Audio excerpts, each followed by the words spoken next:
إن تحرير مصر هو تحرير الوطن العربي من كل الخونة اللي بيحكموهم.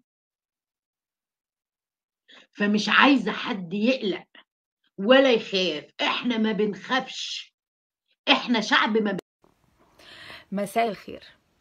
في جو كده ماشي في السوشيال ميديا اللي هو بيقولك طيب وانتم هتنادوا بس على الناس كده وتدعوهم للنزول وانتم قاعدين بره، مش هتيجي تنزلوا معانا؟ والله العظيم لا والله، لا اقول والله عايزني اجي انزل معاك يا حبيبي. طب وانا انزل معاك ازاي؟ يعني انا لما اجي هعدي من المطار؟ انت شايف هو الناس بتثور ليه؟ هي الناس نازله ليه؟ مش نازله علشان رافضه القمع ورافضه القرف والذل اللي انتوا فيه؟ انا لما انا هاجي، طب ماشي حاضر، انا هاخدك على قد عقلك واحده واحده. اجي هعدي انا من بوابه المطار؟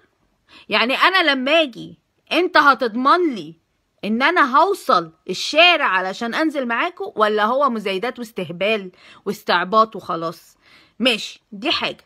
تاني حاجة اللي بيقولك طيب وانتوا هتشيلوا دم وهتشيلوا ذنب ناس.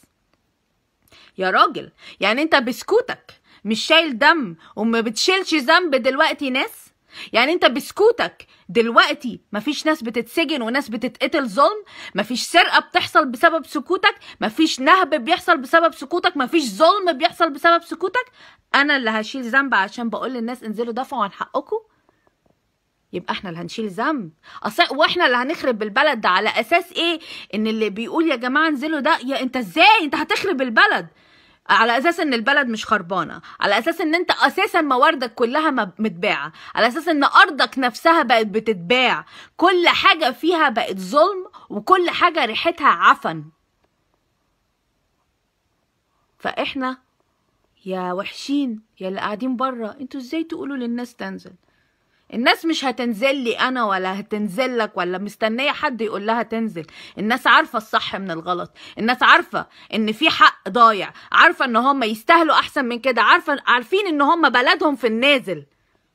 فبلاش مزايدات وكلام تافه، لانه لا هتودي ولا هتجيب. الشعب ده اذا اراد هيعمل اللي هو عايزه، ومفيش امه بتموت مهما حاولتوا تسكتوها.